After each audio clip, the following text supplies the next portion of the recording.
Nature et vie, j'ai choisi aujourd'hui quatre philosophes pour illustrer ce courant. Ils auraient été évidemment beaucoup plus nombreux à pouvoir être choisis, toujours faire des choix. Donc j'ai choisi deux philosophes dont on ne parle pas trop, c'est toujours intéressant. C'est Diderot, Schelling, philosophe allemand, Bergson, qu'on connaît un peu mieux, et puis Morin, mais en fait Morin dans toute la... Edgar, oui, qui n'est pas philosophe, qui est plutôt sociologue, formation de sociologue, mais qui permet d'illustrer, disons, un ensemble de scientifiques comme Prigogine ou Isabelle Stengers, qui est plus connue, pour illustrer ce nouveau paradigme de l'alliance, ils ont dit, de l'homme avec la nature. Justement ces fondements pour une nouvelle vision qui est en train d'émerger par rapport à la nature, mais pas seulement, qui est une application de toute cette vision systémique et de la complexité qu'on trouve dans les sciences et qui, pour la nature, évidemment, trouve un terrain tout à fait privilégié d'application et qui est intéressant pour nous faire réfléchir sur l'avenir de notre belle nature. Voilà, pour le choix des philosophes et des textes. Alors, ce qu'on avait vu la semaine dernière, c'est qu'avec Descartes, avec René Descartes, l'abstraction était devenue un moyen pour recomposer en quelque sorte une connaissance de la nature avec au premier plan les éléments mathématiques. Descartes ayant repris cette fameuse phrase de Galilée que la nature est écrite en langage mathématique. Et donc à partir du fin 16e, 17e, il va y avoir cette vision mécaniste, de la nature qui va peu à peu se développer, dans laquelle la nature est vue comme un ensemble de processus plus ou moins mécaniques, l'homme faisant un peu exception dans ce grand schéma mécaniste. Alors, cette abstraction, comme elle a été portée à son paroxysme, pas forcément par Descartes lui-même, mais par les cartésiens qui lui ont succédé, eh bien cela a créé une réaction. Et à partir du 18e, il va y avoir une réaction assez forte de penseurs anti-cartésiens qui vont voir dans cette abstraction de la nature et de l'homme un obstacle à la compréhension de la nature.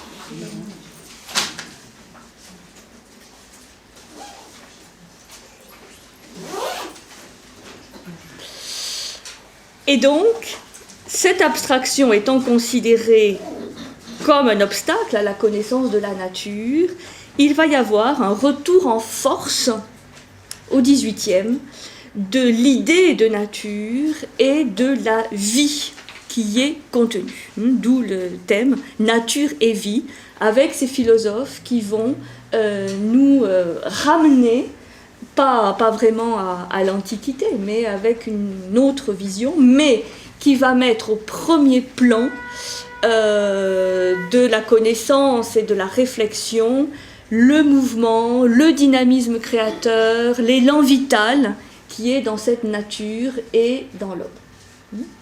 Donc, Denis Diderot, connu quand même comme un des grands encyclopédistes français. Donc pour vous situer, c'est 1713 1784, donc en plein 18e, 1713-1784. On peut dire que lui va être à l'initiative d'un mouvement qu'on peut appeler de la nature statique à la nature dynamique. Et il va écrire un certain nombre de lettres, il va avoir des entretiens avec d'Alembert, c'est le texte que j'ai choisi pour tout à l'heure, et il écrit un ouvrage de l'interprétation de la nature, dans lequel il va expliquer son point de vue sur la nature, et il dit, c'est une phrase assez frappante, que c'est un des préjugés de la philosophie rationnelle que celui qui ne sait pas compter ses écus n'est guère plus riche que celui qui n'en possède qu'un. Je vous le répète. C'est un des préjugés de la philosophie rationnelle que celui qui ne sait pas compter ses écus n'est guère plus riche que celui qui n'en possède qu'un. Bon, c'est humoristique, pour montrer que cette primauté mathématique, du calcul du nombre, finalement, nous amène à des aberrations. Puisque, bien compris, même s'il ne sait pas compter, celui qui possède plusieurs écus est quand même plus riche que celui qui n'en possède qu'un. Je pense que c'est assez... Alors, selon Ernst Cassirer, qui est un philosophe qui a écrit énormément sur la philosophie des Lumières, bien, cette formule, un petit peu à l'emporte-pièce, mais symbolique, cette formule résume bien le reproche que la nouvelle science des Lumières a adressé à Descartes et aux cartésiens. Puisque, à force de ne considérer que ce qui pouvait être mathématisé, ceux-ci ont fini par manquer la nature.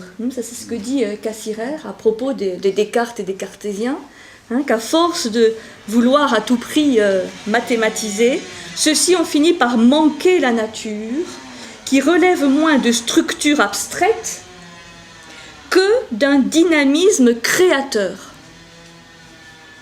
capable d'invention et de diversité.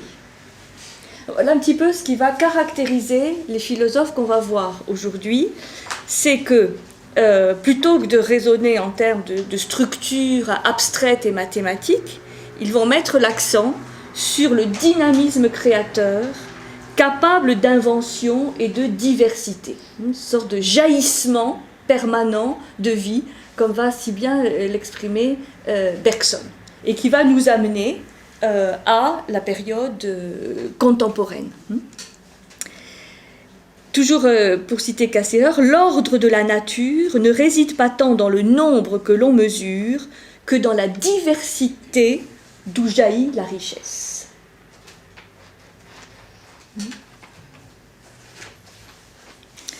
Alors, dans les entretiens de Diderot avec d'Alembert, on voit bien qu'il y a un renversement du mécanisme cartésien. Un renversement du mécanisme cartésien, dont le tort, selon Diderot, est de rendre exsangue la nature à force de la réduire à un mécanisme. Alors que sa description exacte de la nature implique plutôt que l'on procède à l'envers et que l'on voit comment la nature ne cesse de s'enrichir. Témoin, l'œuf. Ça, c'est le texte que je vous ai sélectionné de Diderot. L'œuf qui ne cesse de faire preuve d'enrichissement en partant de quelque chose qui est assez informe pour donner naissance à un animal. Donc c'est un texte assez drôle, très, très imagé. Donc on va voir pour illustrer la position de Diderot sur le vivant et sur la nature. C'est donc le premier texte qui est un extrait donc d'un entretien entre d'Alembert et Diderot. Ça nous permettra de voir l'œuf différemment. Voyez-vous cet œuf? C'est avec cela qu'on renverse toutes les écoles de théologie et tous les temples de la terre. Qu'est-ce que cet œuf? Une masse insensible avant que le germe y soit introduit, et après que le germe y est introduit, qu'est-ce encore? Une masse insensible, car ce germe n'est lui-même qu'un fluide inerte et grossier. Comment cette masse passera-t-elle à une autre organisation, à la sensibilité, à la vie, par la chaleur? Qui produira la chaleur? Le mouvement. Quels seront les effets successifs du mouvement? Au lieu de me répondre, asseyez-vous et suivons-les de l'œil, de moment en moment. D'abord, c'est un point qui oscille, un filet qui s'étend et qui se colore, de la chair qui se forme, un bec, des bouts d'ailes, des yeux, des pattes qui paraissent, une matière jaunâtre qui se dévide et produit des intestins. C'est un animal. Cet animal se meut, s'agite, crie. J'entends ses cris à travers la coque. Il se couvre de duvet, il voit. La pesanteur de sa tête, qui oscille, porte sans cesse son bec contre la paroi intérieure de sa prison.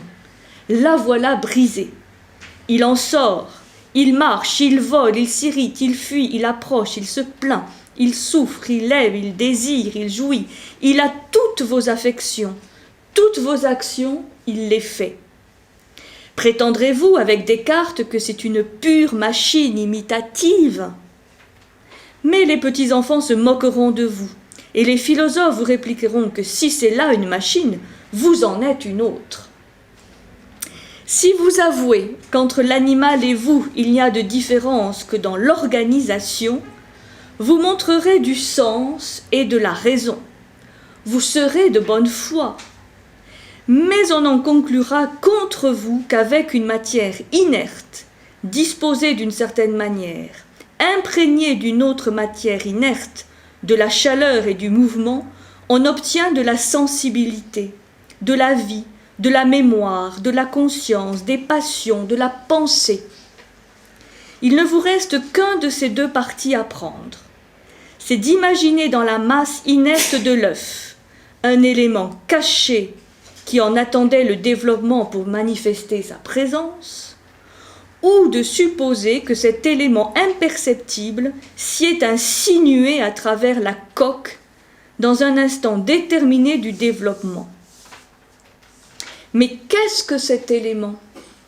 Occupait-il de l'espace ou n'en occupait-il point? Comment est-il venu? Où s'est-il échappé sans se mouvoir? Où était-il? Que faisait-il là ou ailleurs? A-t-il été créé à l'instant du besoin? Existait-il? Attendait-il un domicile? Était-il homogène ou hétérogène à ce domicile? Homogène, il était matériel. Hétérogène, on ne conçoit ni son inertie avant le développement, ni son énergie dans l'animal développé. Écoutez-vous, et vous aurez pitié de vous-même. Vous sentirez que pour ne pas admettre une supposition simple qui explique tout, la sensibilité, propriété générale de la matière, ou produit de l'organisation, vous renoncez au sens commun et vous vous précipitez dans un abîme de mystère, de contradictions et d'absurdité. C'est un beau texte, hein, à partir du mystère de l'œuf.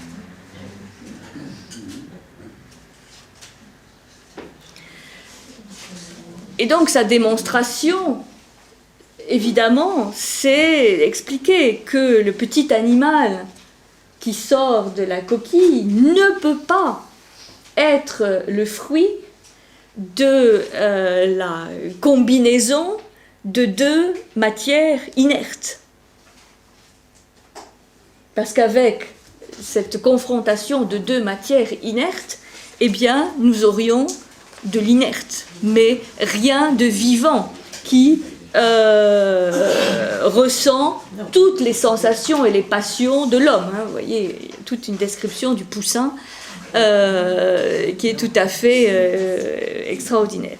Donc, c'est l'idée qu'il y a une vie, une sensibilité ou une organisation intrinsèque qui existe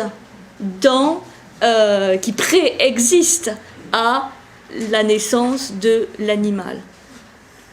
Et donc que cet animal n'est pas un élément mécanique, il n'est pas né d'un processus simplement mécaniste ou mécanique avec de la matière inerte.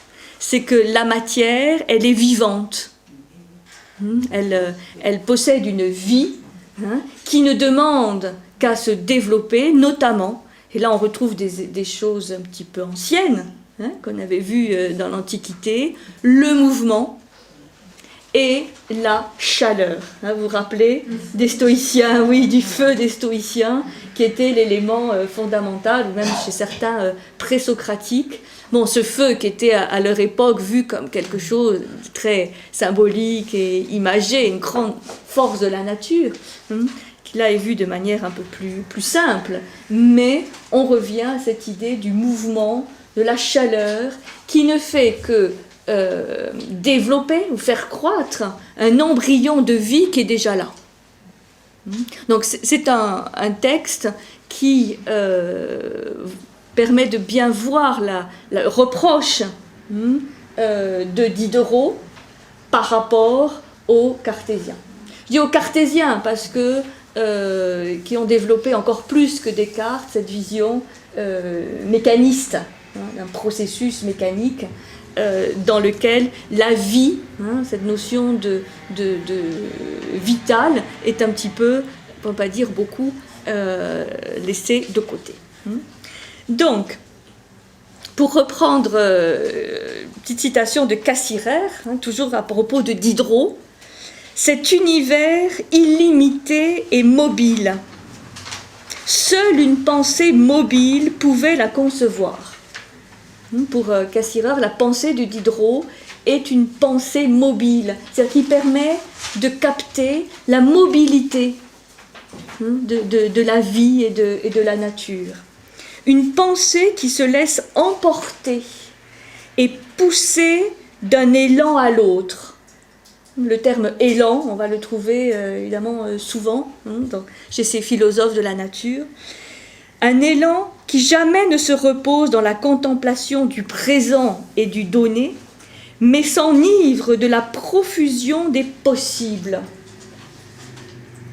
qui veut tous les parcourir et les tenter. Il y a cette idée, cette image chez Cassirer parlant de Diderot, de cette possibilité infinie de scénarios, de schémas évolutifs, parmi lesquels eh bien, la nature va faire des choix, ce qui explique toutes les bifurcations, les embranchements qu'il va y avoir dans l'évolution des espèces, où parmi cette profusion des possibles, eh bien, certaines branches vont être activées, ça va donner donc des continuums d'espèces, et d'autres qui vont tout naturellement s'épuiser, s'éteindre, l'extinction de certaines espèces, en dehors de toute, entre guillemets, en dehors de toute action humaine. Puisqu'on sait évidemment qu'aujourd'hui l'action humaine favorise ou précipite parfois l'extinction de certaines espèces, mais là on est dans un processus naturel, que la vie, la nature a disons un infini de possibles, un champ illimité, mais toutes ces possibilités, tous ces scénarios ne vont pas s'exprimer, ne vont pas se réaliser. Il y aura une sélection, mais pas à la manière uniquement, je dirais, ce qu'on fait dire à Darwin, hein, avec la loi du plus fort et la sélection. Mais voilà, il accorde à Diderot la primeur de cette rupture. Donc on peut retenir de Diderot ce trait, hein, de faire passer la vision de la nature, la représentation de la nature, d'un schéma statique à un schéma dynamique. Sachant que il y a eu à la Renaissance des philosophes qui ont toujours, des philosophes et d'autres penseurs, qui ont toujours défendu cette vision dynamique. Penseurs, un certain nombre de penseurs de la Renaissance, comme Ficin, Marcille Ficin, Pic de la Mirandole, Giordano Bruno, Nicolas de Cus, qui était un grand homme d'église, eux, ils avaient, mais disons que ce n'était pas la vision dominante du XVIIe. Avec le recul, on se rend compte que cette vision dominante du XVIIe, c'est quand même cette pensée statique, mécaniste, qui a été lancée par Descartes. Voilà pour, disons, rendre hommage à Diderot, qui est un grand penseur français, qui est un petit peu tombé aux oubliettes, et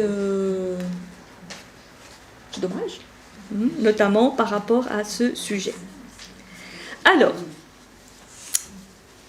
ensuite, puisqu'au niveau chronologique il va suivre, nous avons un philosophe allemand qui lui est souvent cité grâce à un autre, c'est Friedrich Wilhelm Schelling.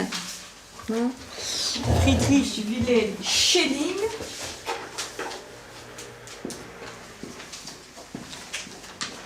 Je dis qu'il est souvent cité par rapport à un autre parce que quand on étudie Hegel, eh bien, on cite Schelling parce qu'il y avait trois amis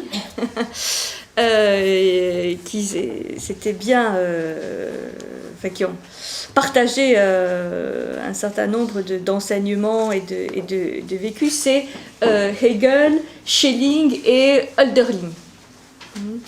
Bon. Donc Schelling en tant que tel, c'est vrai qu'il n'est pas toujours étudié.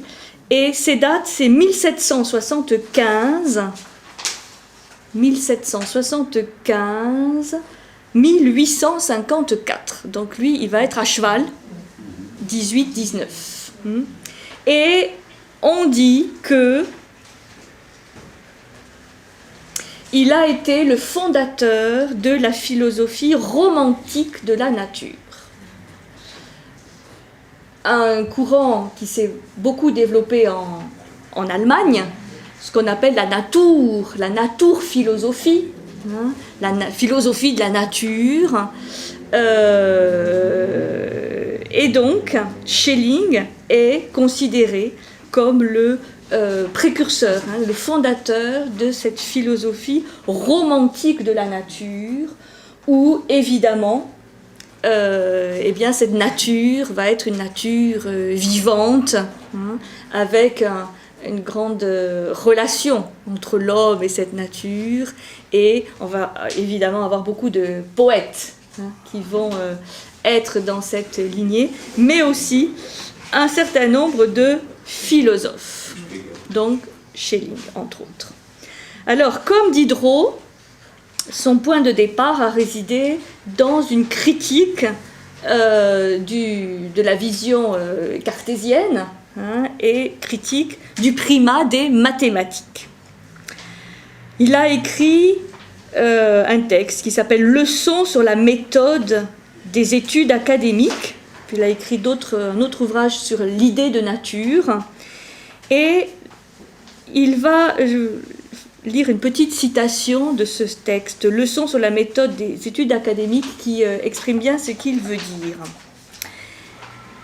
Même si du point de vue mécaniste, chaque phénomène était conçu de façon parfaite grâce à cette explication, il en irait à peu près comme si quelqu'un prétendait expliquer Homère ou quelque autre auteur en commençant par rendre intelligible la forme des caractères typographiques, pour montrer ensuite de quelle façon ils ont été assemblés et finalement imprimés.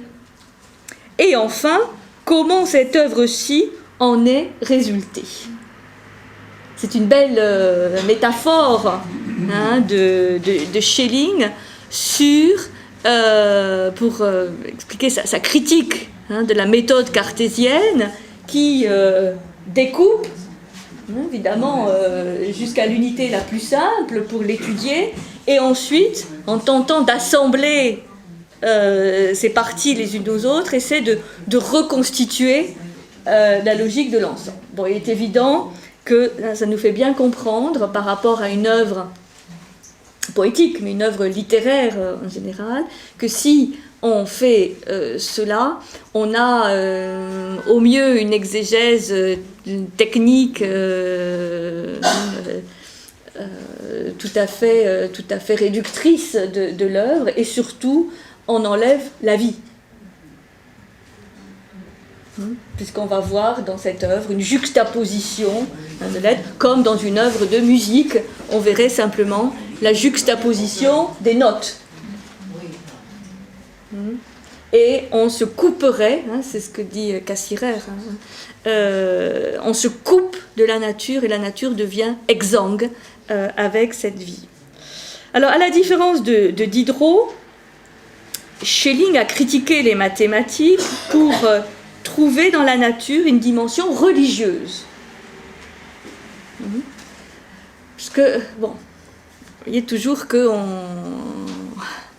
ça fait partie des alternatives, qu'à partir du moment où on parle de vie, d'organisation et d'une intelligence dans la nature, se pose la question de qui est au départ de cette intelligence. Donc soit il y a un créateur, un démiurge qui est à l'origine, soit cette vie ou cette intelligence, elle est dedans, elle est comme un programme, la matière est programmée, elle est immanente, mais se pose toujours de toute façon la question de qui l'y a mis.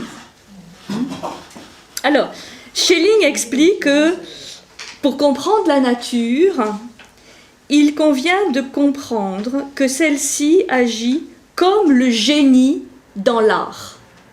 C'est pour ça que beaucoup d'artistes vont adhérer à cette philosophie de la nature, parce qu'il y a beaucoup de références au génie créateur, au génie de l'artiste.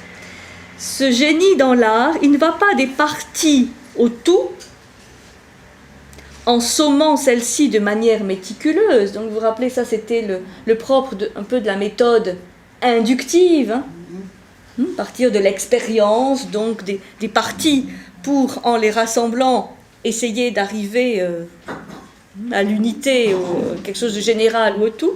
Donc il dit non, le génie dans l'art ne fait pas comme ça. Il part du tout au parti. Donc, l'autre méthode, la méthode déductive, qui part du général au particulier, donc du tout au parti, sous l'effet d'une force et d'une poussée intérieure.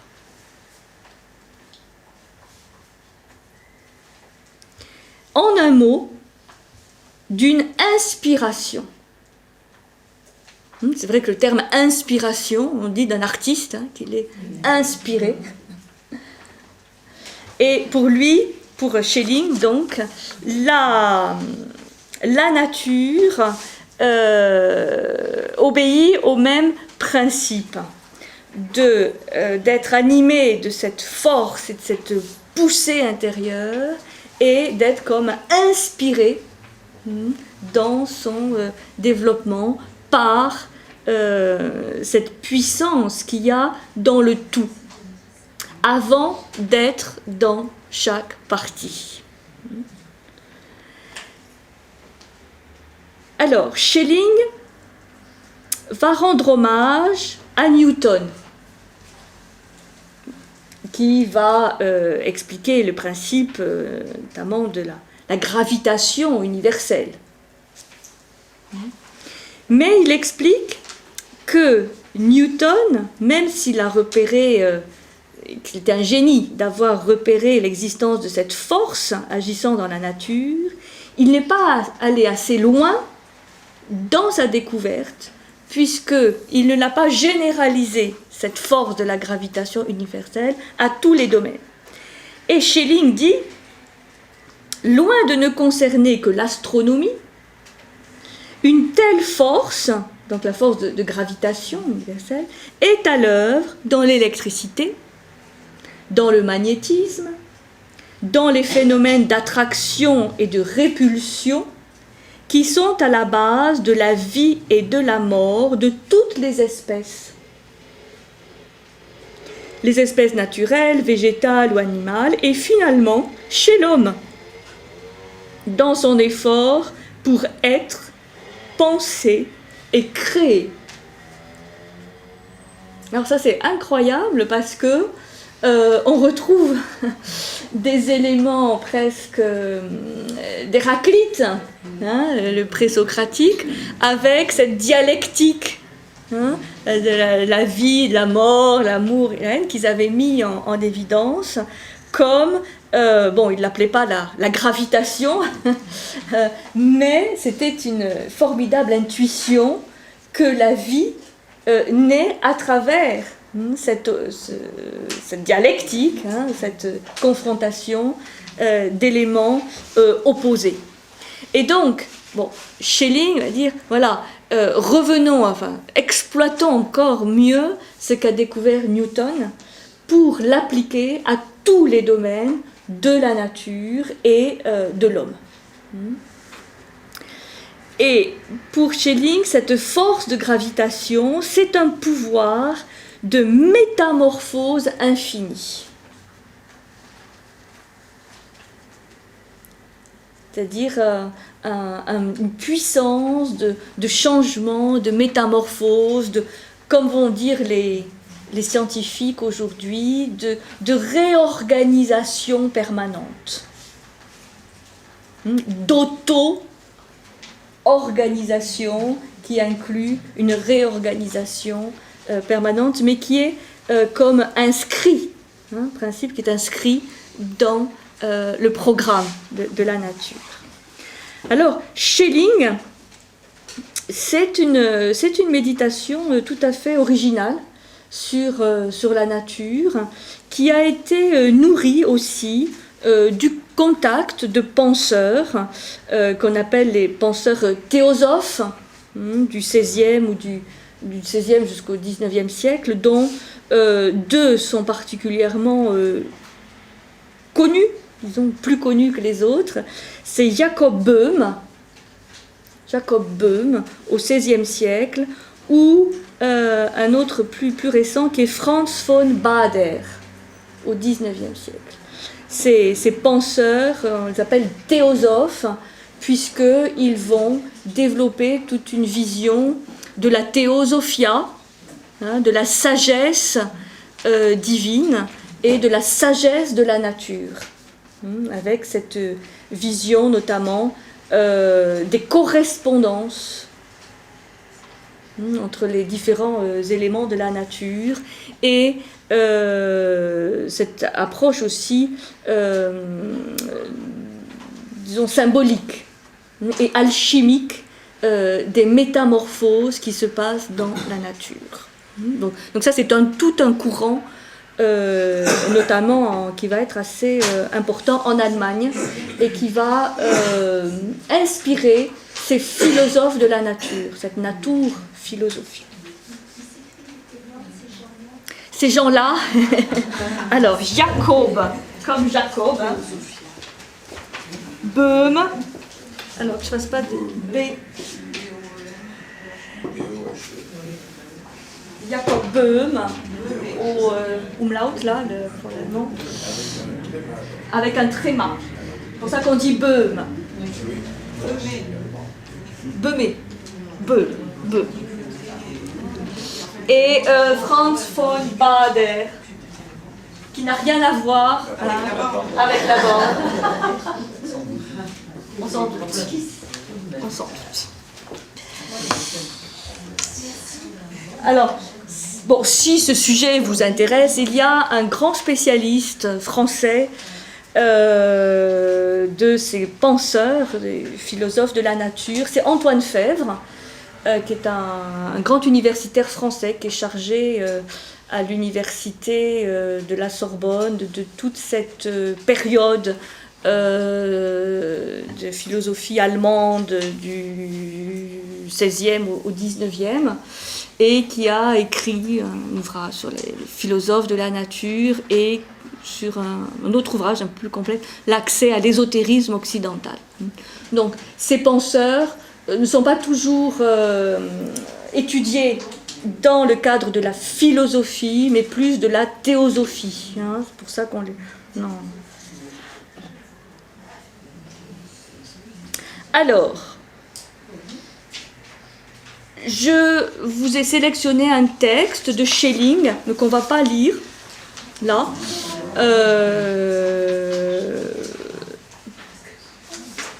qui est tiré d'un texte qui s'appelle « Idées pour une philosophie de la nature », où, disons, il exprime un petit peu cette problématique du lien entre l'esprit et la nature.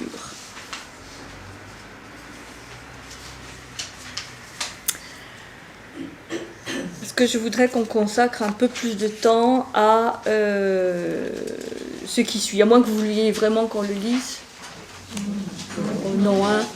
Avant de vous endormir ce soir, ce sera très très bien. Ah, si, au contraire. Donc, Diderot, Schelling. Nous passons, toujours dans notre avancée historique, à un autre grand penseur, un autre Français,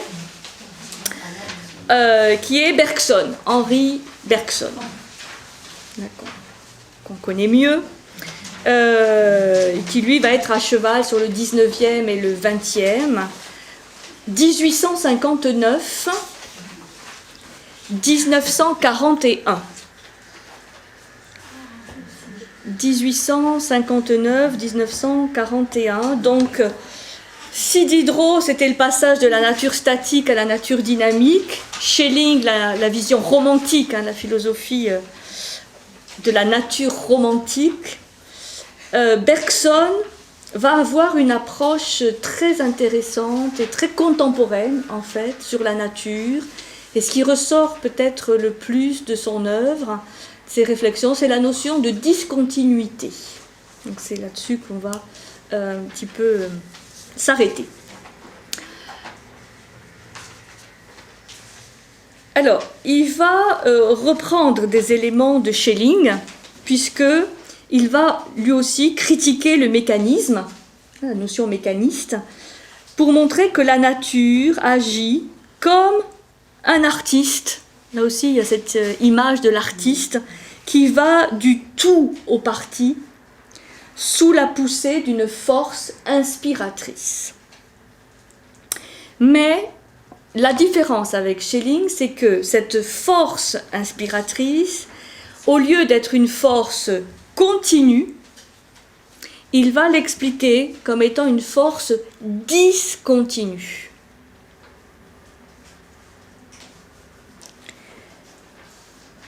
Cette force, pour Bergson, elle traverse toute la vie. Elle ne cesse d'inventer des formes inédites et imprévisibles afin de rebondir. D'où la très grande interrogation que Bergson va avoir sur le temps. Là, il est souvent connu pour ses réflexions sur le temps, une notion de simultanéité, et la notion aussi de chaos. On va retrouver chez Bergson cette notion de chaos qui transcende l'ordre. Donc ce sont deux sujets qu'il va beaucoup étudier, la relation de la nature au temps, et de l'homme aussi au temps, et au chaos. On peut résumer vraiment très schématiquement la pensée de Bergson et ce qu'il va appeler l'évolution créatrice. L'évolution créatrice, c'est un des titres de ses ouvrages, comme un élan vital, une vie, qui va traverser la matière avec, comme on va le voir, ces jaillissements, ces rebondissements tout à fait surprenants parfois, et que cette confrontation de la vie qui traverse la matière va donner la notion de conscience. C'est-à-dire que la conscience naît de l'impact de la vie, de cette poussée de vie, de cet élan vital qui traverse la matière, avec une sorte de lien puissant entre tous les règnes, puisque cette vie va traverser des matières ou des formes minérales, végétales, animales, humaines, donnant naissance à autant de conscience que disons de relations entre cette vie et cette matière. Donc il peut parler de conscience minérale, de conscience végétale, de conscience animale, et évidemment au summum de conscience humaine, puisqu'il y a quand même un crescendo entre la conscience végétale. Qu'est-ce que c'est la conscience végétale? C'est la conscience de la croissance, du développement, de la croissance, oui, de la vitalité, par exemple. C'est-à-dire qu'une plante, la caractéristique du règne végétal, c'est son extraordinaire puissance de croissance. On met des obstacles sur le chemin d'une plante, elle les contourne, mais elle veut croître. C'est sa conscience. Oui, on peut le dire aussi comme ça, c'est son code génétique. Pour Bergson, disons c'est plus imagé, il va dire c'est la puissance vitale. Et la conscience minérale. Non, on n'a pas l'habitude, quand on voit des pierres, de se dire qu'il y a une conscience dans la pierre. Mais pour Bergson, oui. Et qu'est-ce que c'est que cette conscience minérale, c'est-à-dire cette vie qui traverse la matière minérale? Là, ça serait plus la conscience, par exemple, de la résistance, de l'inertie. C'est-à-dire que la pierre, elle évolue, mais tellement lentement. Mais on sait qu'elle évolue. Quand on étudie la structure du diamant, les structures microscopiques de la pierre, il y a de la vie. Simplement, on ne la voit pas croître, on ne la voit pas se manifester comme une plante, comme un animal qui bouge.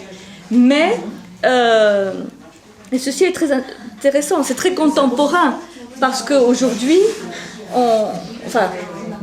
il y a dans cette vision contemporaine cette notion d'unité, et donc d'où de respect qu'on doit avoir vis-à-vis de tous les règnes de la nature, même ceux qui semblent inertes, mais qui bougent, qui évoluent. L'exemple, c'est très très longtemps, j'avais vu une exposition sur les diamants, c'était absolument extraordinaire pour montrer que la structure intime, moléculaire du diamant est la même que celle d'un morceau de charbon. Du carbone. Simplement, on ne porte pas des colliers de charbon, ça ne fait pas tout à fait le même effet, mais c'est la même chose. C'est la même structure, simplement plus évoluée. Et il faut des millions d'années pour arriver. Mais, donc, ça veut bien dire que la pierre, elle évolue aussi. Donc, elle est traversée de cet élan vital. Alors, pour Bergson, donc, la vie est une création continuelle d'imprévisibles nouveautés. La vie est une création continuelle d'imprévisibles nouveautés, un jaillissement perpétuel qui échappe à toute attente. Et ce qui va être tout à fait intéressant chez Bergson, c'est que ces possibilités toujours nouvelles de forme vont s'enrichir de manière permanente de nouvelles possibilités. Et il va être, je pense, le précurseur philosophique de ce qu'aujourd'hui est devenu le paradigme de la science, qui est cette notion de causalité en boucle, de cette notion de feedback, comme on dit en anglais, c'est-à-dire de rétroaction, qui fait que le champ du possible n'est pas donné une fois pour toutes. Parce que nous, on a parfois cette vision un peu statique, on dit champ du possible, on voit un grand sac avec tout ce qui est possible, avec certains éléments qui vont s'exprimer, se réaliser, et d'autres pas. Mais en fait, pour Bergson, ce champ du possible, il est sans cesse rétroalimenté par les expériences qui vont rajouter des éléments supplémentaires au possible. C'est-à-dire que le champ du possible n'est pas donné une fois pour toutes, il est lui aussi sans cesse en évolution. D'où cette réflexion tout à fait originale sur le chaos. Là, c'est pareil, on a parfois une vision un peu statique du chaos. On dit le chaos, bon. Mais en fait, ce chaos, il évolue. Puisque si on en croit ces boucles de causalité, il est en permanence sous l'influence des éléments qui se réalisent dans le cosmos. C'est-à-dire qu'il n'est pas donné une fois pour toutes. Il est vivant lui aussi, il évolue lui aussi. Il est changeant, il se métamorphose. C'est pour ça que c'est si complexe. Cette vision, parce qu'on ne peut pas la figer. Parce que dès qu'on essaie de la comprendre et d'en prendre une photo, on la fige et on en coupe l'élément essentiel, qui est l'élément de vie. Je vais vous lire un texte, je ne l'ai pas sélectionné, je vais vous lire un texte qui est pour vous faire comprendre cette idée, parce qu'elle est aujourd'hui très développée, mais ce n'est pas toujours évident à visualiser. C'est un extrait de l'énergie spirituelle de Bergson.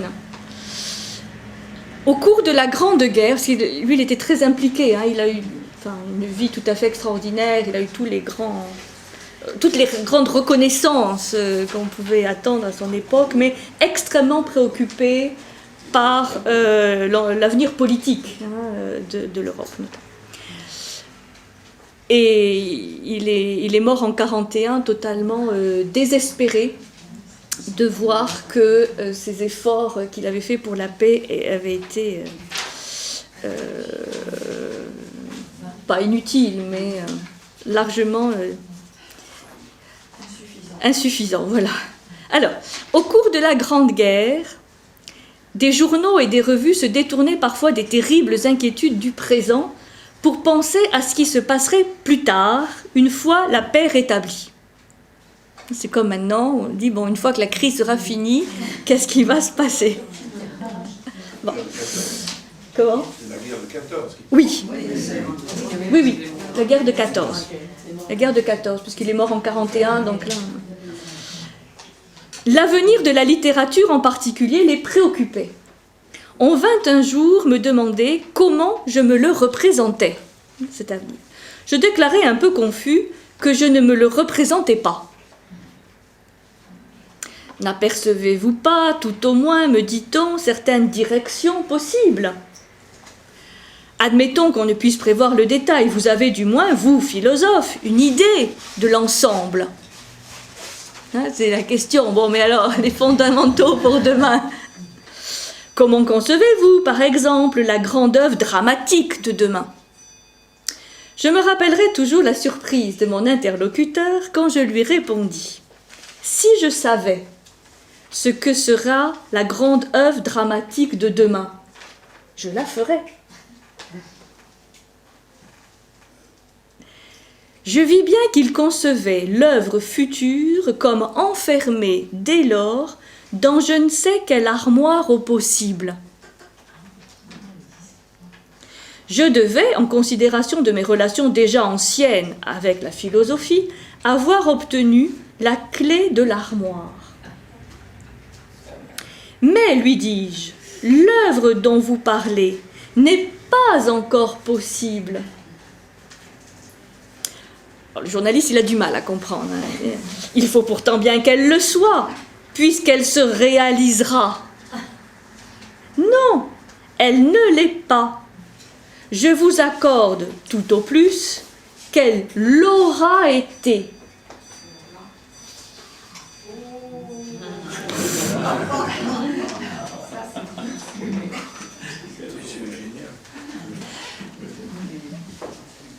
Je trouve ce texte, bon, il est anecdotique, enfin anecdotique si on veut, mais je trouve que c'est bien pour comprendre, c'est de comprendre ce que ça veut dire, parce que c'est assez vertigineux quand même, hein, les éléments de la complexité.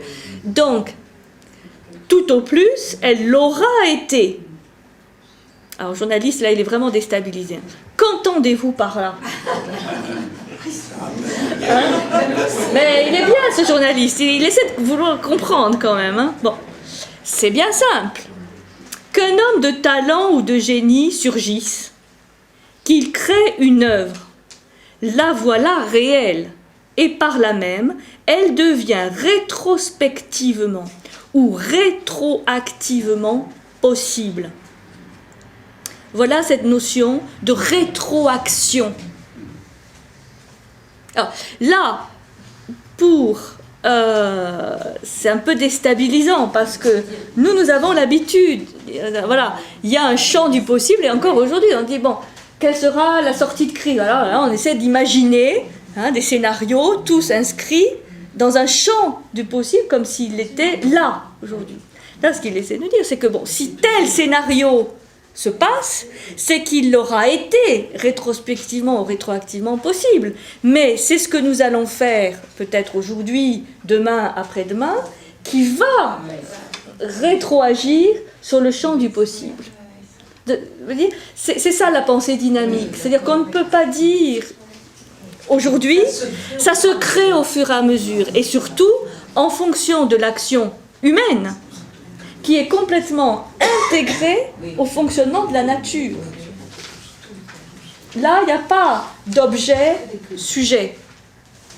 Hein, un objet qui est regardé par un sujet, la nature qui est regardée ou étudiée par l'homme. Non, l'homme fait totalement partie de la nature. Et c'est ce qu'on trouve aujourd'hui dans ce nouveau paradigme scientifique où on sait que l'observateur, le chercheur, l'expérimentateur influe sur les résultats de l'expérience. Ça, c'est quelque chose qui était totalement inconnu il y a encore quelques décennies. On imaginait une objectivité de la recherche et donc du résultat de l'expérimentation. Alors, aujourd'hui, on sait que l'état même, je dirais, psychologique, intérieur du chercheur influent sur, rétroactivement, bon, c'est formidable, oui, mais c'est ça la complexité. Enfin, dans le terme utilisé, de la pensée systémique, qui est une pensée complexe, où chaque élément est le résultat de sa propre évolution, mais surtout des relations qu'il a avec tous les autres. Et au niveau de la sociologie, c'est révolutionnaire. Au niveau d'anthropologie, de toutes les sciences, c'est extraordinaire, parce que ça ouvre des perspectives non dogmatiques et vertigineuses en même temps. Oui, c'est certain. Oui, enfin, ça dépend qu'est-ce qui nous rassure. Disons que ça met le doigt, au niveau humain en tout cas, sur la responsabilité, puisque toute action humaine a une réaction, enfin va entraîner une réaction à court, moyen ou long terme. Et donc, conscient de cela, c'est sûr qu'on est amené à penser un tout petit peu plus à moyen et long terme, sachant que les effets ne vont pas forcément se voir immédiatement. Hein. Bon, voilà. C'est assez décapant, mais c'est... Alors, donc, le journaliste lui dit ça, mais l'avenir ne peut pas influer sur le présent. Il dit, cela dépend. Qu'on puisse insérer du réel dans le passé et travailler ainsi à reculons dans le temps, je ne l'ai jamais prétendu. Mais qu'on y puisse loger du possible, c'est pas que factuellement le passé rétroagit sur le présent. C'est pas en termes de fait, c'est en termes de possible. Ou plutôt que le possible aille s'y loger lui-même à tout moment, cela n'est pas douteux. Au fur et à mesure que la réalité se crée, imprévisible et neuve, son image se réfléchit derrière elle dans le passé indéfini. Elle se trouve ainsi avoir été de tout temps possible. Bon, là, le journaliste, il ne pose plus de questions. Hein. Il est chaos. Chaos technique. Mais moi, je trouve cette pensée très séduisante. Elle est fascinante. Et en plus, elle semble assez collée à ce que l'on connaît aujourd'hui du réel. Il y a cette notion de complexité qu'on verra plus tout à l'heure.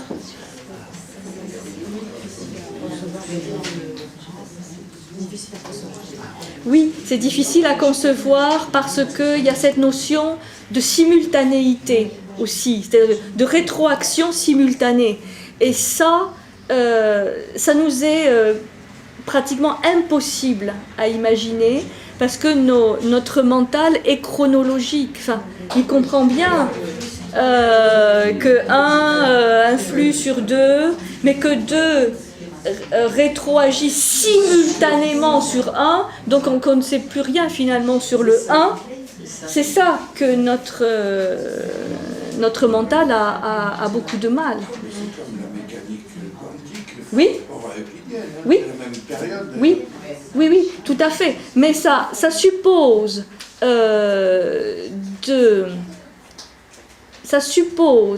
d'activer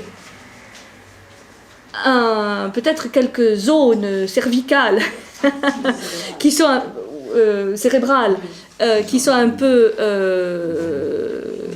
hypotrophiées, en sommeil, qui sont ces éléments justement de pensée plus intuitive et globale. Et non pas notre hémisphère, le fameux hémisphère gauche, support de la raison, qui découpe et qui est chronologique.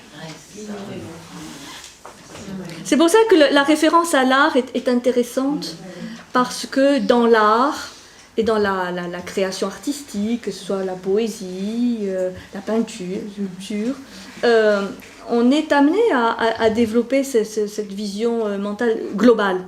Oui, ils sont toujours des voyants. Oui, enfin, une acuité ou de capter quelque chose qui n'est pas découpable en morceaux. Hein, celui qui, j'imagine, qui sculpte une statue, il a la vision d'ensemble. Il ne pourrait pas s'intéresser simplement à la tête, aux bras, aux pieds. Enfin, Il y a la vision d'ensemble. Et donc, mentalement, ça suppose avoir la vision totale, finale. Hein? Bon. On va faire peut-être la pause.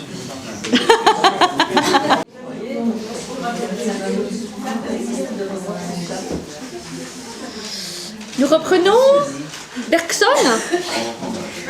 Allez. Alors, pour vous rassurer, je ne sais pas si ça va vous rassurer, mais il dit, Bergson, que l'entendement humain, nous, est incapable de comprendre le vivant.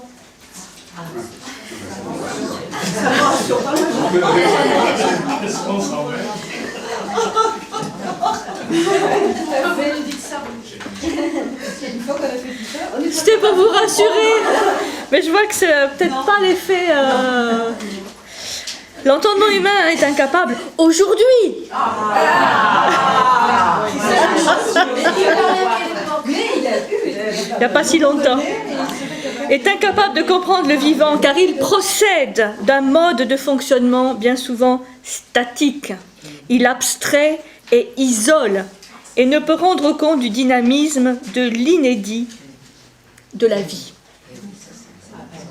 Voilà. Puisque la vie est un processus créateur permanent, porté par l'élan vital qui se déploie et se différencie dans des formes toujours nouvelles.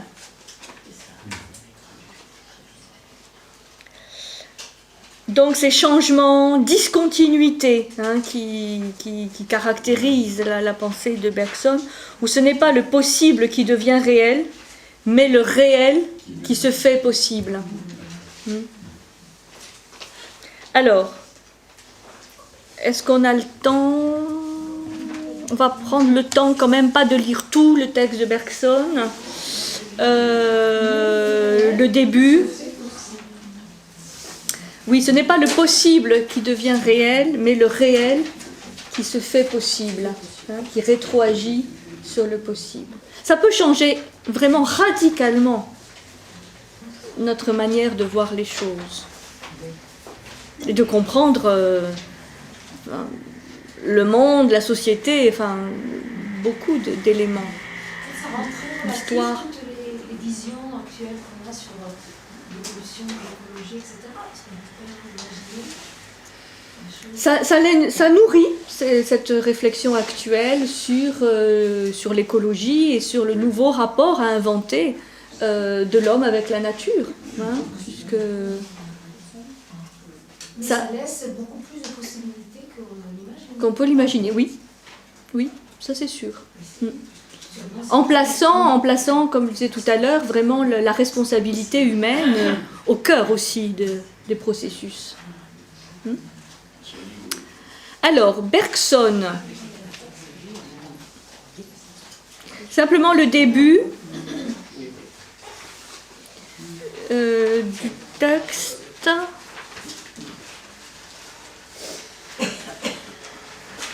Le début et puis peut-être au milieu. En d'autres termes, la vie s'installa à ses débuts dans un certain genre de matière qui commençait ou qui aurait pu commencer à se fabriquer sans elle. Mais là se fut arrêtée la matière si elle avait été laissée à elle-même. Et là s'arrêtera aussi sans doute le travail de fabrication de nos laboratoires. On imitera certains caractères de la matière vivante, on ne lui imprimera pas l'élan en vertu duquel elle se reproduit et au sens transformiste du mot évolue. Or, cette reproduction et cette évolution sont la vie même. L'une et l'autre manifestent une poussée intérieure, le double besoin de croître en nombre et en richesse, par multiplication dans l'espace et par complication dans le temps.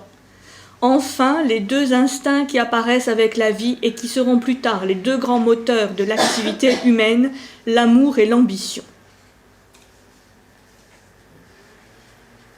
Bon, un petit peu plus loin, l'évolution de la vie, depuis ses origines jusqu'à l'homme, évoque à nos yeux l'image d'un courant de conscience qui s'engagerait dans la matière comme pour s'y frayer un passage souterrain. Cette direction est la ligne d'évolution qui aboutit à l'homme, dans ce continuum dont il parle entre la conscience minérale, végétale, animale et humaine.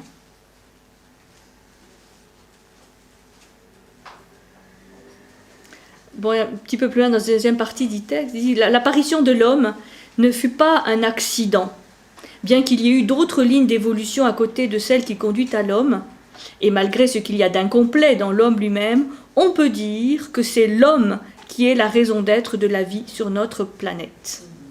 Bon. Là, on rentre dans des considérations plus philosophiques. Là, c'est une vision un peu plus personnelle, peut-être, de Bergson.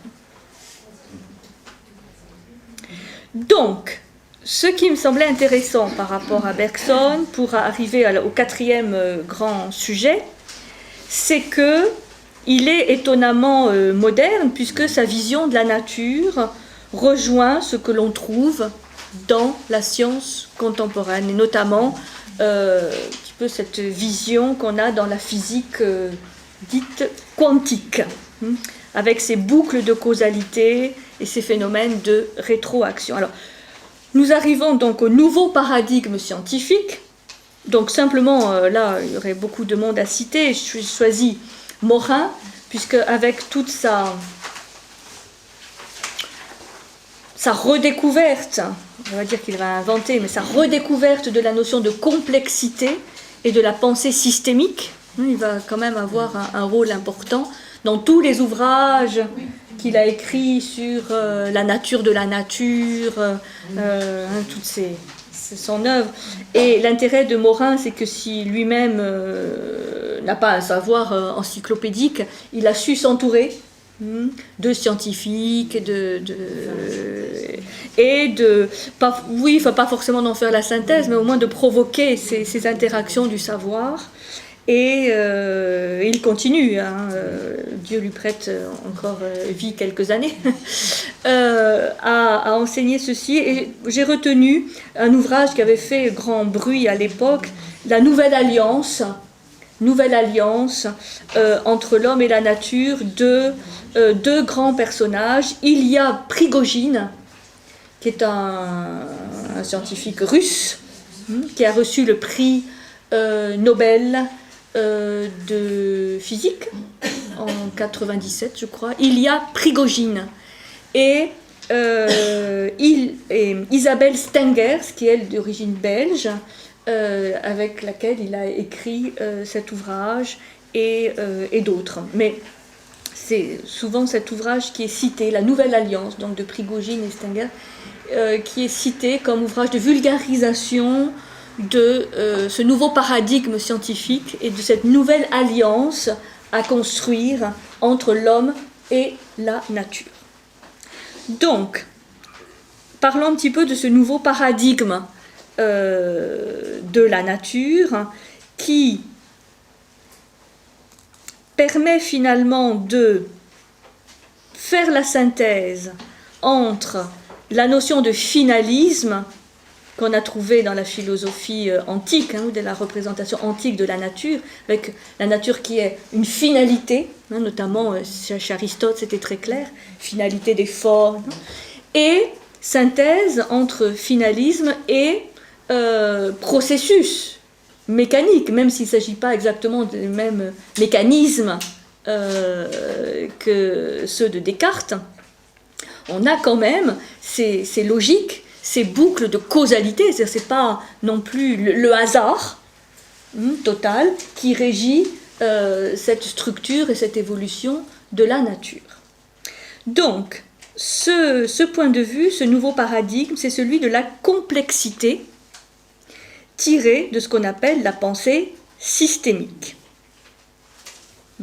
Donc, dans ce paradigme de la complexité, sont mis en évidence les relations entre les éléments, plus que les éléments eux-mêmes, et que la causalité n'est plus pensée de manière linéaire, mais circulaire. Cela veut dire que nous sommes amenés à penser la nature de manière globale et à penser tous les processus naturels sous la forme de systèmes. Et il y a un certain nombre de concepts qui permettent de comprendre comment vivent, s'organisent, se désorganisent, se réorganisent ces systèmes vivants. Donc, je vous propose de voir quelques concepts qu'on va trouver dans cette pensée systémique et qu'on trouve développée dans un certain nombre d'ouvrages de Morin, d'Edgar Morin. Il y a d'abord ce qu'on appelle la boucle de causalité. Boucle de causalité. Hein, en anglais, feedback. Retour. C'est une notion essentielle pour concevoir les processus d'auto-organisation et d'auto-production. Pourquoi auto ? Eh bien parce qu'un système est vu comme une entité globale, dans lequel il va y avoir un certain nombre d'éléments qui vont être régis de manière pas forcément automatique, mais à l'intérieur du système. Ce qui ne veut pas dire qu'un système ne soit pas en relation avec un autre système qui lui aussi va s'auto-organiser. Donc, des systèmes ouverts. Mais c'est pour ça qu'on parle d'auto-organisation et d'auto-production, parce qu'il y a une certaine autonomie de chaque système. Feedback. Feed, ça veut dire nourrir, hein, et back derrière. Hein, voilà. Donc, rétroaction. Donc, boucle de causalité. Cette boucle de causalité constitue un circuit où les effets rétroagissent sur les causes. Les effets rétroagissent sur les causes, soit de manière simultanée, soit de manière décalée. Où les produits sont eux-mêmes producteurs de ce qui les produit. Les produits sont eux-mêmes producteurs de ce qui les produit. Cette notion dépasse la conception linéaire de la causalité, cause-effet, par la boucle de rétroaction, effet-cause. Bon, ça, dans le principe, c'est facile à comprendre. Après, dans les applications, c'est beaucoup plus vertigineux, comme on l'a vu tout à l'heure. Alors, autre élément très intéressant par rapport à la notion de chaos. Et c'est le texte que je vous ai donné d'Edgar Morin sur les notions d'ordre et de désordre. Ah, ça va. Ordre et désordre. Alors, qu'est-ce que c'est que l'ordre ? Parce que vous vous rappelez que dans la vision antique, on a beaucoup parlé de cosmos, donc d'ordre intelligent. Et qui venait après le chaos. Alors, là, c'est intéressant parce qu'on retrouve certains éléments antiques, mais évidemment dans une autre profondeur. Qu'est-ce que c'est que l'ordre ? C'est une notion qui regroupe tout ce qui est, là je cite Morin, les régularités, les stabilités, les constances, les répétitions, les invariances, les déterminations des lois de la nature. Tout ça, c'est l'ordre. Donc tout ce qui est régulier, stable, constant, répétitif, invariant. Tout ce qui est déterminé, on va dire. Tout ça, c'est chapeauté par cette notion d'ordre. Mais, dans la perspective de la pensée complexe, l'ordre n'est jamais ni universel, ni absolu. Puisqu'il lui faut intégrer la notion complémentaire du désordre.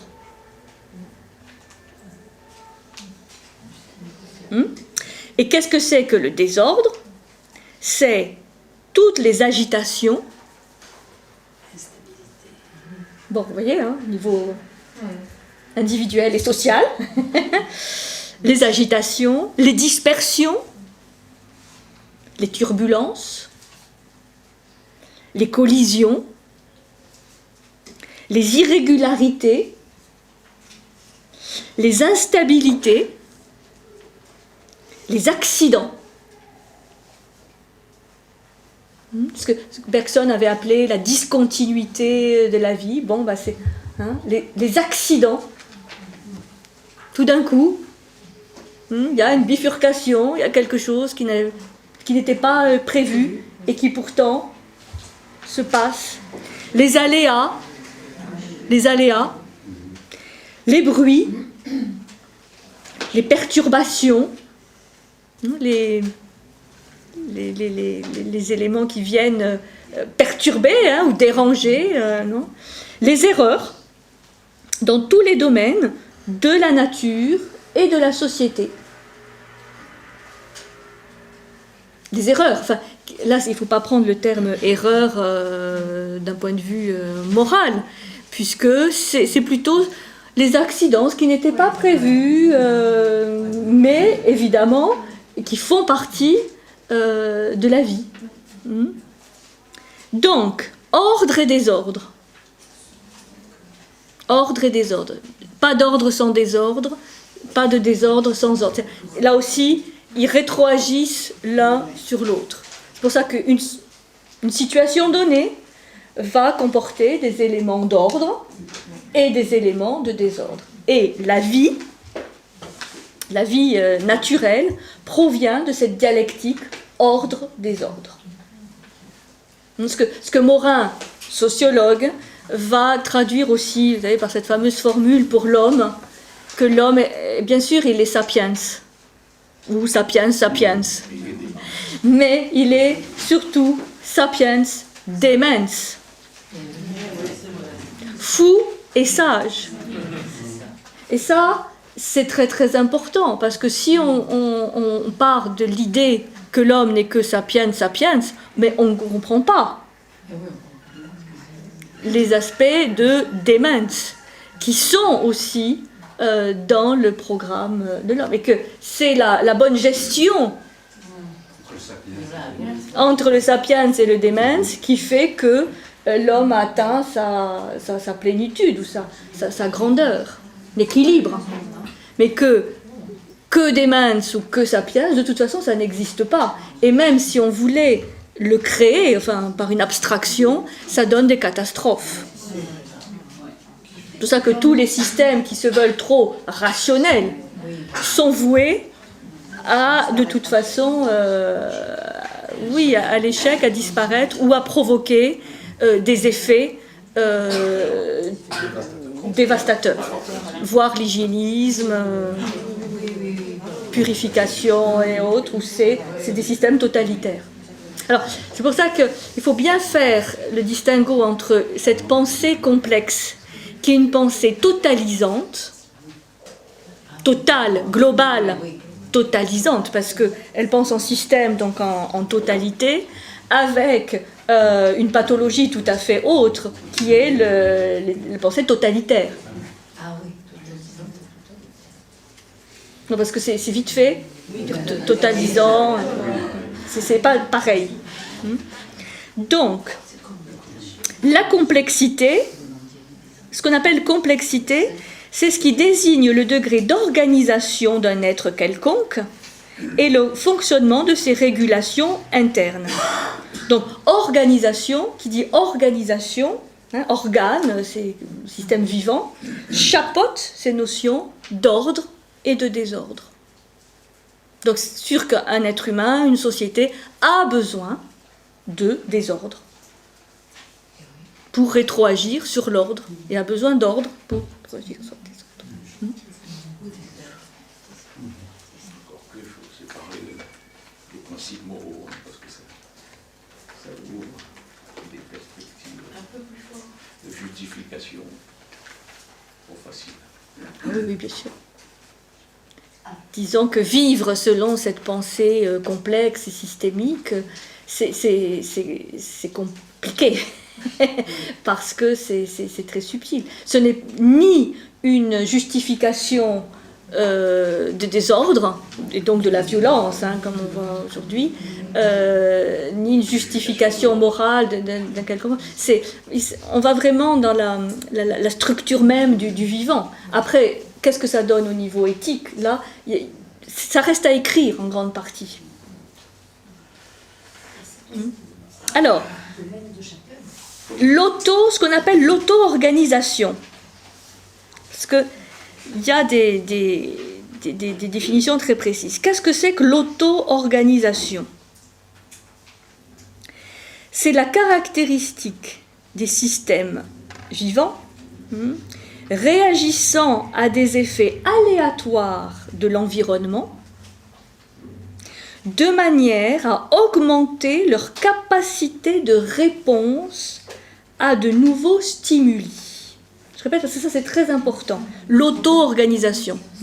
Caractéristique des systèmes vivants réagissant à des effets aléatoires de l'environnement, c'est-à-dire des choses qui n'étaient pas forcément prévues, de manière à augmenter leur capacité de réponse, c'est-à-dire leur capacité de régulation, d'adaptation. L'adaptation dans le sens, mais d'adaptation sans éliminer ce qui pourrait gêner, mais en intégrant complètement ces nouveaux stimuli pour accroître ses capacités de réponse. Ça, je trouve ça très très important. Accroître la capacité de régulation. Et ça, enfin vraiment dans les sociétés, c'est directement applicable. Pour voir comment une société est capable de s'auto-organiser, de s'auto-réguler, c'est-à-dire de devenir inventive, créative, et pas sclérosée, bloquée. Je crois qu'aujourd'hui, on a des terrains vraiment qui sont là pour appliquer ces critères. Voir dans quelle mesure nous sommes dans des systèmes, des sociétés qui sont capables de s'auto-réguler, s'auto-organiser ou pas. Et le critère, c'est est-ce que nous augmentons nos capacités de réponse ? Est-ce que nous sommes capables d'être créatifs, inventifs par rapport à des nouvelles solutions, par rapport à des problèmes peut-être qui reviennent, qui ne sont pas fondamentalement nouveaux, mais qui dans le contexte actuel sont nouveaux? Ou est-ce que nous figeons ou nous cristallisons sur des systèmes un peu automatiques, mécaniques de réponse?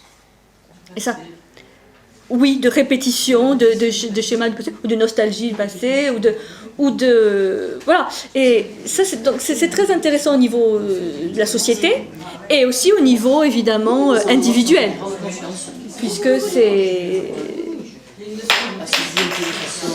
Bien sûr, il y a une notion de risque, oui, bien sûr.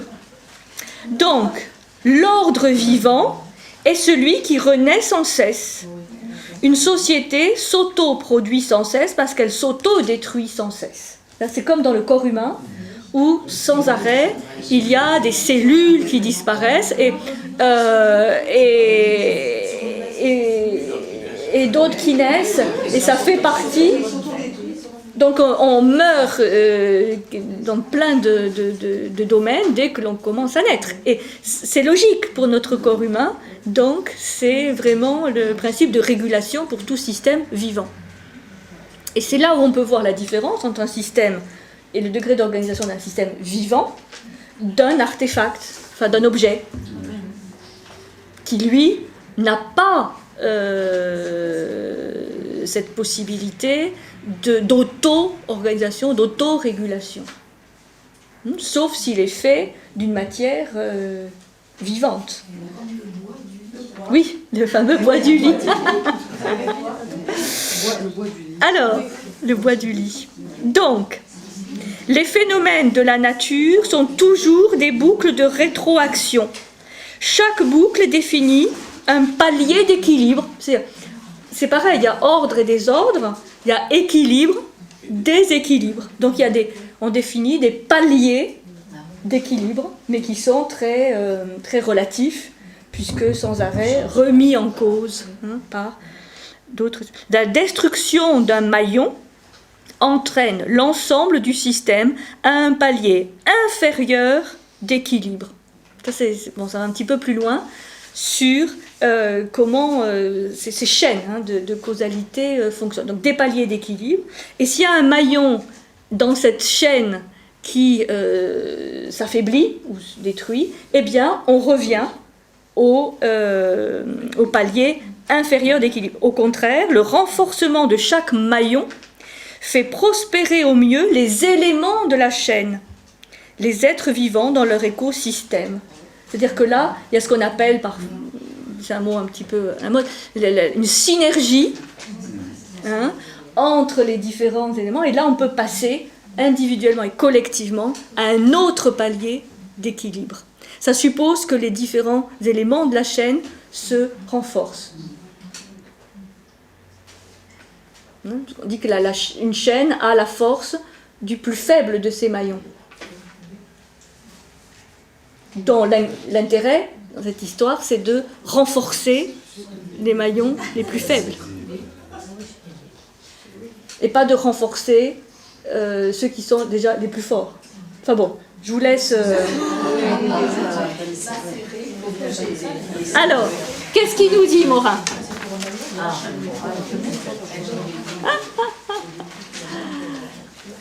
C'est sorti, c'est extrait de La complexité humaine. C'est une pensée qu'il applique à vraiment tout, puisqu'il intervient encore beaucoup, justement, dans le domaine de l'écologie. Il a écrit La planète Terre, il a fait des entretiens avec Nicolas Hulot.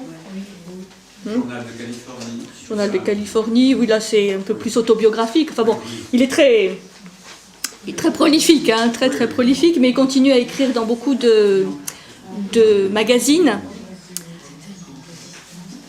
Il n'y a plus d'ordre absolu, inconditionnel, éternel, non seulement dans le monde vivant, mais aussi dans les étoiles, les galaxies, le cosmos.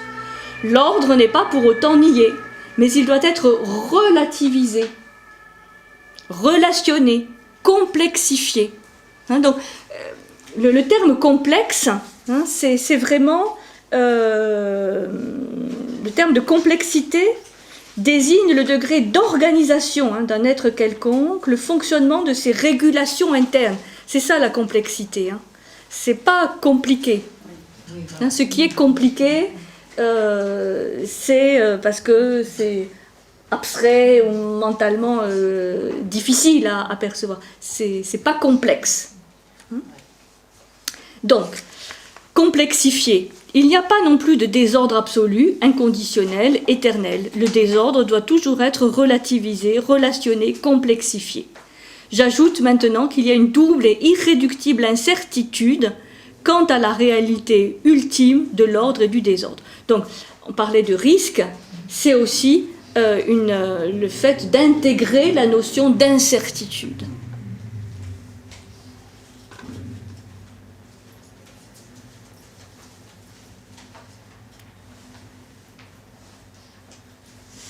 Ce qui n'exclut pas notre fameux principe de précaution, mais qui doit se marier avec le principe, l'irréductible incertitude.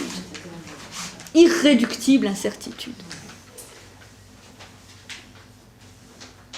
Le déterminisme, bon là on passe, le déterminisme universel n'a jamais été prouvé, le hasard non plus ne peut être prouvé. On est donc dans un univers dont on ne peut prouver la réalité ultime ou cachée, ni de l'ordre ni du hasard, c'est-à-dire du désordre. Bon, voilà pour cette notion d'ordre et désordre. Ça va ? C'est pas compliqué, hein ?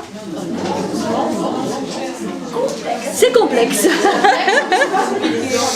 Ça, vous pouvez le ressortir. Hein. C'est complexe, mais pas compliqué. Ah bon ?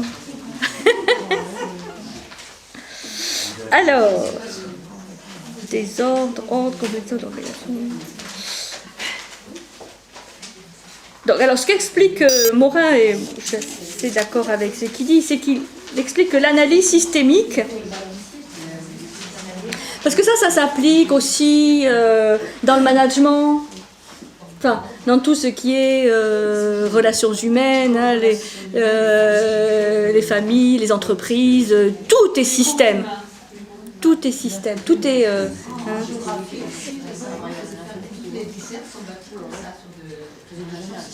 Géographie, ben oui, oui, oui. Et oui, oui.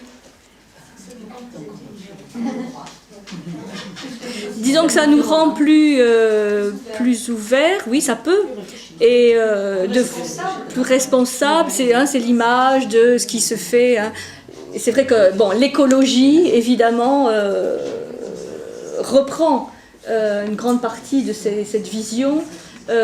Parce qu'on se rend compte que la déforestation de la forêt amazonienne n'a pas simplement des conséquences pour le Brésil, mais a des conséquences pour la planète. Donc, le phénomène de mondialisation aide à cette prise de conscience que la Terre est un système vivant,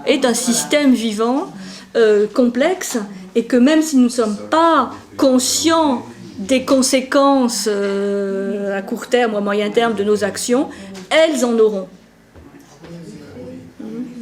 Donc là, c'est sûr que c'est une pensée qui vraiment interpelle dans le domaine de l'écologie.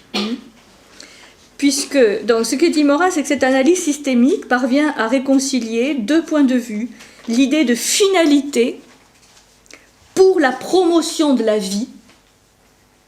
C'est-à-dire que la finalité de ces systèmes, c'est en fait que la vie puisse continuer à s'exprimer à travers des formes toujours changeantes, mais toujours plus affinées, et celle de mécanismes, systèmes d'interaction de la cybernétique. Puisqu'on a aussi cette notion de mécanisme, hein, même si c'est un mécanisme complexe et pas linéaire. La Terre fonctionne elle-même donc la nature, hein, comme un gigantesque être vivant qui autorégule son développement, notamment en maintenant constamment sa température. Donc là, c'est vrai que l'action humaine, qui, l'émission de CO2, etc., augmente artificiellement la température, apporte une déstabilisation à un certain ordre, mais probablement que la Terre a aussi des ressources insoupçonnées pour s'auto-réguler, savoir quels sont les paliers, les limites, hein, puisque des réchauffements climatiques et des périodes de glaciation, il y en a toujours eu, et de l'extinction des espèces, enfin, ça fait partie aussi, donc, et des éruptions volcaniques. Simplement, ça, c'est intéressant parce que on est encore dans un paradigme un peu du 17e ou du 18e où on voudrait que la Terre, le fonctionnement de la Terre soit lissé. Simplement, quand on étudie ne serait-ce que les aires géologiques, on se rend compte qu'il y a toujours eu, par exemple, les dinosaures ont brusquement disparu, et grâce à cela, nous avons eu les mammifères. Voilà. Mais justement, alors ce qui est dit, j'avais trouvé une citation qui était intéressante. Où est-ce qu'elle est ?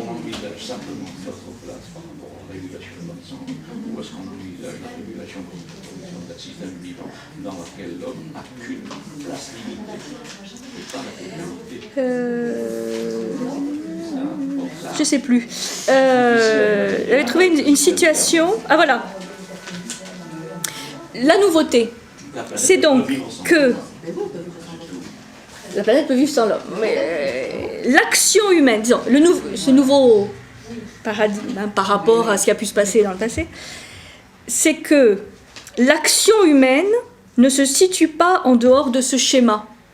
mais se situe dans ce schéma.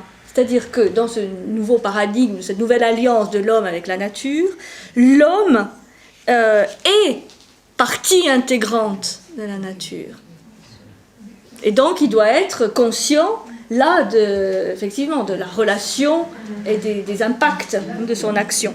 L'homme ne peut ni sortir ni s'opposer à la nature, il en fait partie, puisque tous les processus impliqués dans la nature sont systémiques, donc y compris les actions de l'homme. Donc il n'est pas ni comme maître et possesseur de la nature, ni supérieur à la nature, il est partie intégrante de la nature.